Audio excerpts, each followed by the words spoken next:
ស្រឡាញ់មួយណាបងប្អូនសឬក៏ប្រភេទបាទពីរនេះគឺជាប្រភេទរថយន្តគេហៅថាមួយជាប្រភេទរថយន្ត plug-in hybrid សាំងលើមួយអគ្គិសនីមួយទៀតជាប្រភេទរថយន្តអគ្គិសនីសុទ្ធអញ្ចឹងសម្រាប់ពណ៌សនេះជាប្រភេទរថយន្តគេហៅថា plug-in hybrid សាំងលើជាមួយអគ្គិសនីបាទហើយពណ៌ប្រភេទនេះគឺជាប្រភេទរថយន្តអគ្គិសនីសុទ្ធបាទគេហៅថា EV ហើយចំពោះពី model នេះគឺឥឡូវនេះក្រុមហ៊ុន Chevrolet បាទផ្ដល់ជូនតម្លៃពិសេសខ្លាំងមែនទែនអញ្ចឹងសម្រាប់ plug-in hybrid បាទសាំងលើមួយអគ្គិសនីតម្លៃ promotion ពិសេសបញ្ចុះឲ្យនៅសល់តែ$32,999 ទេបងប្អូនស្អាតខ្លាំងមែនទែនហើយសម្រាប់ EV ក៏បញ្ចុះច្រើនដូចគ្នាបាទអញ្ចឹងឥឡូវនេះបញ្ចុះឲ្យនៅសល់តែ$26,999 ទេបងប្អូនរូបរាងអត់ចាញ់គ្នាបានទេបងស្អាតដូចគ្នាហើយទំហំបណ្ដោយទទឹងអីគឺតែមួយបាទ option តែមួយគ្រាន់តែថា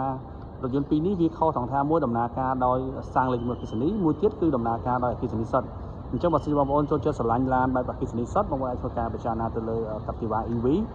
ហើយបើសិនជាបងប្អូនស្រឡាញ់ទៅលើប្រភេទពួក plug-in hybrid បងប្អូនមើលម